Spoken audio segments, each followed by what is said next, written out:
Sa mga nagbabalak po mag-apply dito sa South Korea, ating makapanayam or interviewin natin ang aking kasama sa trabaho bago lang siya dito pumasok at siguradong makakuha din kayo ng mga idea kung ano rin yung mga naging experience niya dito sa South Korea. So, panoorin nyo ang video na to. Pangilang company mo natukoy sa atin ngayon? Tatlo. Tatlo? Ano yung pinakauna mong Barkuhan. Mag-Tagalog muna tayo ngayon kasi Tagalog ang nag-request. Hindi nga, unang punta mo sa sa Korea, barkuhan. Barkuhan ako guys. Sa Ulsan. Ulsan? Shipbuilding. Pero yung entry mo, talaga, in visa pa rin. Oo, in visa. Kasi dati, 'di ba, hindi naman ngayon lang naman yan naging karoon ng isang kategorya yung shipbuilding, 'di ba? So sa barkuhan ka napunta? Barkuhan ako napunta. Manufacturing yung aking kuhan. Oh, yung visa mo. Visa ako. Anong Shipbuilding ako nasilik. ay bakal talaga, 'di ba? Bubuuhin yung barko. Anong na-experience mo doon sa paggawa ng barko? Oo, tuto akong grinder, Scaffolding, welding. gano'n. Tapos 'di ba mahirap kasi sa klima, 'di ba? Labas lahat kasi barko, 'di ba? Hindi naman loob ba kayo ng company? Yun naman ang maganda sa amin. Merong nagtatrabaho sa labas, meron sa loob. Napapwisto kami sa loob. Ay, na. Pero bakal yan pag taglamig, kois. Malamig. Sobrang lamig talaga. Yung iba nakikita ko iba, iniispatan yung bakal para uminit. Oo. Totoo yun? Ganun talaga ang ginagawa namin. Totoo yun? Akala ko Nag-welding kami sa bakal, yun ang hahawakan namin para maging heater siya. Yun ang pinakang heater na. Pero sa sahod, sa tingin mo malaki? Compare sa iba ba yung rate doon? Hindi, maliit ang sahod doon guys. Dahil, kumbaga, hindi sila nagbibigay ng outing mahaba dahil medyo mahirap nga ang trabaho. Ay, ibig mong sabihin, ang sahod doon is libo rate pa rin, parehas lang sa APS. Parehas lang. Lumalaki lang siya kapag maraming OT. Akala ko kasi yung tawag dito, yung may ibang special na rate. Karamihan doon, halos walang OT dahil kasi nga yung mahirap yung trabaho. Mabigat pati.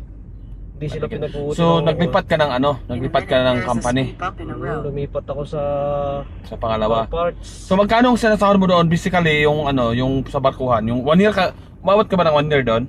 1 year and 10 months din ako doon. Naka-survive din. Tapos magkano ang pinakamalaking sahod mo doon? 1 lang doon, basic lang, 1.8, 1.9. Basic lang talaga. So pero may OT naman kami doon, kaso isang oras nga lang. Dahil gawa ng bakal nga siya. Kasi kung mag-OT, pagod. So yung naglipat ka na, anong nalipatan mo ng pangalawang company? Pangalawang company, car parts naman. Car parts, yung anong klaseng car parts? Paggawa ng mga windshield. Salaminan. Lahat ng salamin ng kotse. Yun yung magandang trabaho. Magkano ang nasahod mo doon? Doon, sagad-sagad ang OT naman doon.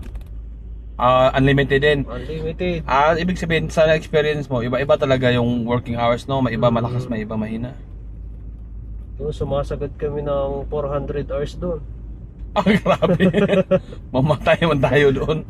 Magkano ang pinakamalaking sinahod mo doon sa car parts o yung sa pupum na salaminan? Pinakamalaki 4.2 4.2 million? 4.2 million linis. Putsa, laki nun. Nasa around nasa 430 hours yun. Sa peso yun, nasa 106. Magkano yun? Sa peso 160 plus, no? Oo, 160 170 plus. 160,000, 170,000 pesos. Pero sagad-sagad talaga yun sa OT. Ay grabe, patayan din naman ng OT. Mas mahaba yung OT kaysa sa regular. Grabe, no? Pero sagad ka naman sa pera. Tapos yung nalipatan mo ngayon, di ba sa atin ngayon basic na? Basic anong pagbabago ang naramdaman mo? Siyempre sa pamimera, unang-una. Sila kasi dito, yung asawa niya kasi dito, EPS din na babae, sa hindi pa nakakaalam na dalawa na sila dito nagtatrabaho. So naglipat siya ng company dahil gawa ng asawa niya dito sa aming lugar. Okay lang, Chris, dalawa naman kayong hanap buhay dito kahit paano, no? Tsaga-tsaga na lang kayo. Anong masasabi mo kayo sa mga taong gusto mag-apply sa South Korea? May na-advisean ka na ba taga sa inyo ganyan? Lagi kong sinasabi sa kanila na aral lang ng mabuti. Yun yung Yun lang pinaka-factors talaga. Aral lang ng Tapos mabuti. pag bumagsak man, kung ano, ulit lang, mas may chance. Oo, take lang ng take. Kaya nga, yun ang pinaka... Ako din, yun kasi ang talagang maibibigay ko na advice talaga na talagang try lang ng try, baga kung may mga pang-apply lang. Saka pag darating ng exam, focus na talaga sa review. Sa review talaga. Hindi mo pwede patsamba-tsambahin lang, no? Mahirap yung hula-hula lang. Sayang yung pinaghirapan mo. Oo, yung time, yung pera, at saka yung watakata mo na ano. So, kung sakaling bibigyan ka pa ng chance, ilang taon ka na sa Korea, Kois? 4 years and Mag-10 months, ano ba? magpa 5 years na. Matagal na rin pala. Kung bibigyan ka ng chance dito magstay sa Korea, gusto mo pa? Yung galing talaga sa loob mo na o Oo, sa isip gusto ko mo? pa para About sa 600 meters ahead. bago pa lang bumubuo ng pamilya eh. Oo, sa bagay. Ang hirap kasi sabay sa Pilipinas. Unang-una, buntis si Mrs. Buntis nga may blessing ka na Kailangan Tsaka magsisisi ka talaga kapag magdesisyon ka bigla na sa Pinas ka magpurgod. Ang hirap doon sa Pinas. mahirap ang trabaho sa Pinas. Tsaka yung sahod pati. Kaya maganda na rin dito, Kois. Kung halimbawa mayroon kang kaunting maiging puhunan na hindi mo naman sigurado yung maiging business mo, dito ka na lang muna. Correct, tama nga. Mamaya, Mag-bar down, tapos hindi ka na pwede Oo. makabalik, no? wala na. Hindi mo na may... Magsisisi ka na lang. Magsisi ka, hindi ka mababalik. Kasi marami kasi nagpapalo na magtatagalog daw. So naisip ko na tayo na lang magkwentuhan habang pauwi. Oo. Kasi makasama kami sa trabaho kasi tapos isang way lang din naman kami pauwi. Kaya yun ang ginawa kong content ngayon. Tsaka maganda sa Korea talaga. Ikaw guys, anong masasabi mo talaga sa Korea? Yung galing talaga sa'yo, anong masasabi mo sa Korea? Quality. Quality Yun lang. talaga, no? Wala Wala din akong narinig na May iba. may mga kaibigan ako na yung kaibigan ko sa Ulsan na kasama ko sa company dati. Nagkuhan siya, nag-Canada siya. Oh. Lagi ko siyang kakontak. Nakaka-chat ko siya. Sabi niya, mas maganda pa rin talaga dito. May nakita nga ako na galing din Korea, sabi niya kung pag-iipon ang pag-usapan sa Korea talaga maganda. Oo, Napanood ko lang sa Canada, ba, yung vloggers din sa Canada. Makakaipon talaga dito. Dahil Kasi ang living dito, talaga magtatrabaho ka rin naman doon. Tapos ganun, ang laki ng mga taxes dito. Magkano lang tax mo sa sahod? 3 green lang or 30,000 nun lang ang tax.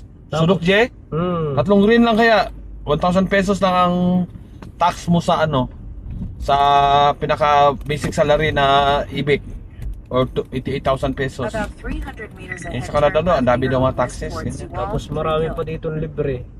Dami talagang libre. Kung EPS ka, libre bahay, libre pagkain, libre ang pagkain. internet. So, yung sahod mo malinis na, no? Grabe. Sa Canada, walang libre, bayad lahat. Bayad lahat nga daw. Meron din akong doon. Kaibigan din. Kahit malaki ang sweldo. Kaya nga sa mga gusto talaga mag-apply ng South Korea o nakatagalog na tayo ngayon, kahit sino man ay masasabi talaga na maganda talaga ang South Korea talaga. Kasi ni isang vlogger nga sa Korea, wala pa akong narinig na huwag kayo dito. Ni isang wala talaga, puro encouragement talaga na pumunta kayo dito kasi ganyan, ganito, maganda dito, ganyan. Kumpara naman sa atin, grabe, hirap na ang buhay Mag-apply sa atin kung wala kang foreigner course, Diyos ko po. Maghanapan ka ng diploma tapos sasahuran ka ng 400. Hindi ba kayo nahiya sa mga pinapa-apply nyo? Dito walang problema kahit medyo masungit ang mga boss, walang problema yun dahil nasuldo ka naman ng malaki. Sa Pinas, halos lahat amo mo. Mula sa land leader Oo. hanggang sa mga grabe yung mga tao dito. Naranasan ko rin nandun. Kaya mahirap sa atin si Pilipinas. Kung dito, exam lang ipapasa nyo. Maaring About 150 malaki pa ang chance ngayon na mabago ang visa nyo kasi may tinatawag na C-4. Kaya sa mga magtitake ngayon KLT21, talagang itodo nyo na. Go 83 meters ahead and turn right. Todo nyo na yung pag-aaral para sigurado na po ang makapasa. At balang araw, welcome to South Korea soon. Dito lang guys, may payong nadala. Okay. Babay ka muna guys. Thank you very much. Anyong. Anyong hikisiyo. Bukas ulit guys, last ball. Last ball. Kasi kapon, wala siya kapon. Gawa Last ng day, last ball. wala siyang pasok, naka-leave siya. Bye, Sige. thank you guys. No, walang problema, walang ano man guys. So yun yung kasama ko guys na kasama sa trabaho. In-interview lang natin saglit kasi para makakuha din kayong idea ba kung papaano yung ano din yung mga masasabi sa ibang tao ba. Hindi lang kasi puro galing lang sa side ko na sinasabi ko para magkaroon din kayo ng mga comparison ba na kung totoo ba yung mga pagsasabi ko galing sa ibang tao. So yun guys, yung ano galing sa kanyang sarili at puso yun, totoo yun. So yun lang muna guys. Keep on subscribe kasi marami pa talaga tayong ibabahagi or share sa inyo na mga buhay dito sa South Korea at kung paano yung tamang pag-apply. So God bless you all guys.